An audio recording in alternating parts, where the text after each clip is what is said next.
Hi everyone, welcome back to James Parker Sculpture. My name's James, and in this video I show you a huge sculpture installation, a piece that I made about 2 years ago and I've just installed it in a garden in St Andrews. That'll be towards the end of this video. Before that, I'll recap on 2 sculptures which I've made in the workshop and now also just installed. I've been really busy since I last spoke to you and I'm really keen to show you these pieces. Autumn has definitely arrived here in Scotland and it's really fitting that one of those sculptures should be an apple and another a pear. You say take me on a treasure hunt. I long for something new. Have you heard the fairies when they sing and dance? Oh, I wish it was me every night. When I close my eyes, I see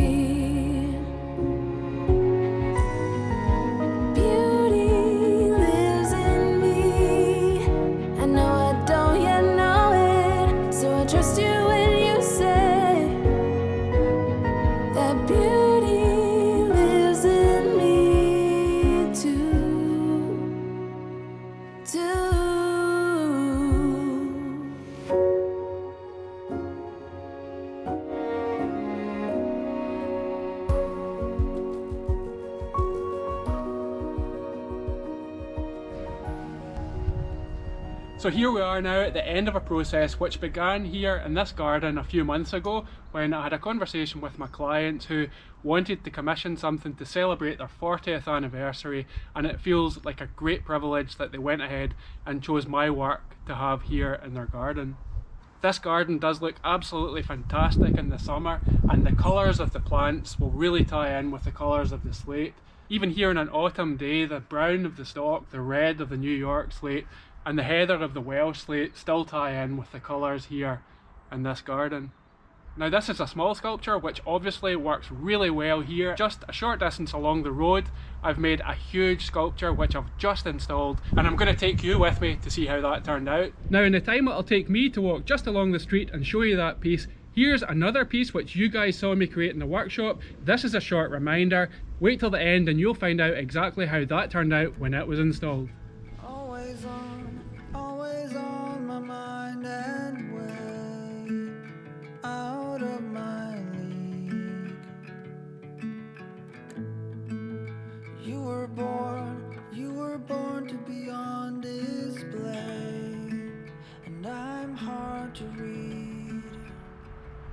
Now I've said in previous videos that whenever I've made a sculpture and somebody's asked me what's your favourite sculpture, my answer is invariably the most recent sculpture I've made, and I guess that's just because I've put so much effort into them. I think this piece has worked out really well. This weighs about 4.5 tons and I actually made it for an exhibition about 2 years ago, and although there was a lot of interest in it, it was so big that we couldn't get it into quite a few of the prospective purchasers' gardens. So it was only when these clients came along and wanted something to celebrate another big occasion that I thought it would be absolutely perfect for this spot, and fortunately they agreed with me, and here we have it now in St Andrews, only 200 or 300 yards from the sculpture that I've just shown you at my other client's house. I think it looks absolutely superb here, and this is right at the front of the house in Pride of Place, which again makes me feel very lucky indeed.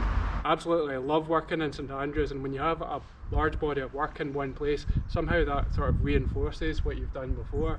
In fact, that actually reminds me, I don't know how I could forget, but I've actually got another sculpture over here. I made this piece about 12-13 years ago. It's completely dry stone, whereas this other piece, the slate's obviously fixed together. But this was a piece I made just not long after starting, and you can see the slate's a lot thicker. This is Lakeland slate from the northwest of England, and this is also from the northwest of England. It's Westmoreland slate. It was really difficult to work with, and it just gives you a really different appearance.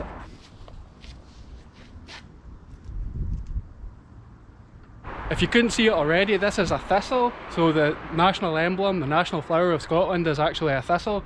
this is just really an abstract take on a thistle. A lot of you guys ask me how these sculptures are held together, and this is entirely dry stone, with the exception of the top 2 or 3 slates where I've fixed them together just in case you get a heavy bird or an inquisitive passerby come to check out to see how it's secured. A lot of people think that's sort of cheating by fixing them together, but the reality is that if you were passing a sculpture like this, the first thing you would do, just as I would do as well, is you would go and grab a hold of the top slate and go to pick it up just to see how it's fixed together. And of course you don't think you're doing any harm, and I'm sure you're not intentionally doing any harm, but if you were to move one of the slates, it would no doubt get put back differently from the way it is just now. And of course you might have other people with not such good intentions, so it does make sense to secure them together. And then when you're making pieces like the sphere that I've just shown you, then of course they do have to be fixed together just to make them safe. Wouldn't actually stand up if I tried to build it dry stone, at least not for very long anyway. Because it's autumn just now, the sun's quite low in the sky, and it does hit this sculpture at some point during the day, but just now it's actually in the shade. The first time I created this form was actually at an old peel tower in the Scottish borders. A peel tower is a watchtower which was intended to keep watch when there was troubles between Scotland and England all those years ago. The client that I made that piece for really liked the idea of a sphere, and they wanted something that would have an element of drama, hence the fact that we put it on a tilt and also created this eye so that it was appearing to keep watch over the building.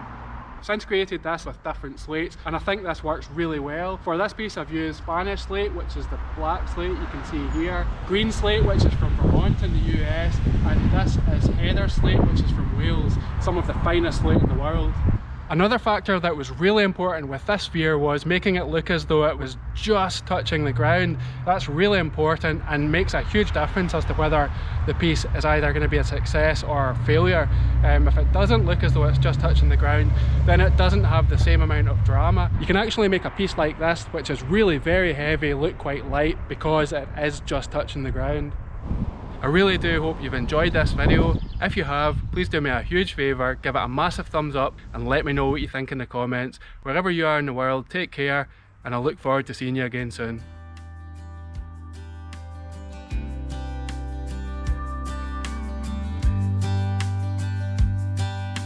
Say you think about me, because I'm starting to doubt we will find a way back to each other when you're on the other side of the world. I'm here and I'm